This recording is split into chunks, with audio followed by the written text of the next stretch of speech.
Good morning, students. I hope you all have watched the previous video of this chapter. Look at the illustration on your screen. These stone boulders are known as megaliths. These were carefully arranged by people and were used to mark burial sites. The practice of erecting megaliths began about 3000 years ago and was widespread throughout the Deccan, South India, in the northeast and Kashmir. While some megaliths can be seen on the surface, other megaliths burials are often underground.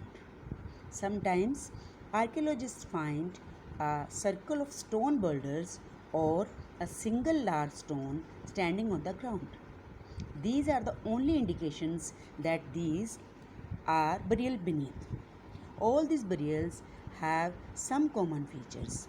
Generally, the dead were buried with distinctive pots which are called black and red ware.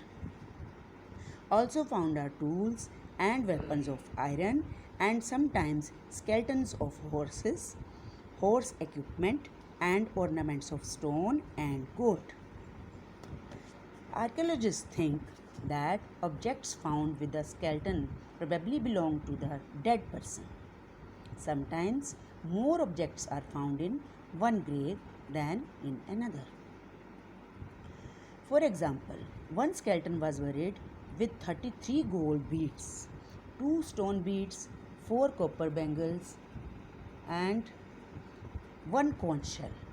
Other skeletons have only a few pots.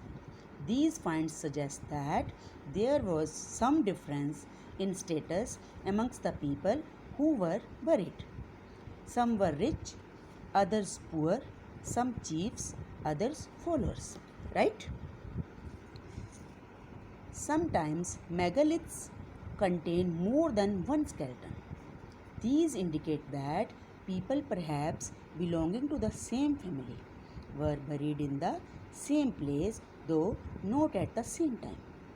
The bodies of those who died later were brought into the grave through the portholes. Now you all must be thinking, what are portholes? These are circular windows used for the passage of the objects. Stone circles or boulders placed on the surface probably served as signposts to find the burial site so that people could return to the same place whenever they wanted to.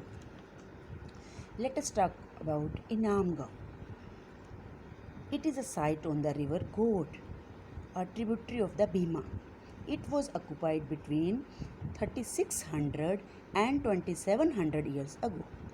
Here, adults were generally buried in the ground, laid out straight with the head towards the north. Sometimes burials were within the houses. Vessels that probably contained food and water were placed with the dead. One man was found buried in a large, 4-legged clay jar in the courtyard of a 5-roomed house in the center of the settlement. This house also had a granary. By granary, I mean a storehouse of grain. The body was placed in a cross-legged position. Let us now talk about occupations at Inamgaon. Archaeologists have found seeds of wheat, barley, rice, pulses, millets, peas, and sesame. Bones of a number of animals, many bearing cut marks that show they may have been used as food, have also been found. These include cattle, buffalo, goat, sheep, dog, horse, ass, pig, sambar, spotted deer, black buck, antelope, hare, and mongoose. Besides birds, crocodile, turtle, crab, and fish. There is evidence that fruits such as bar, amla, jamun, dates, and variety of berries were collected.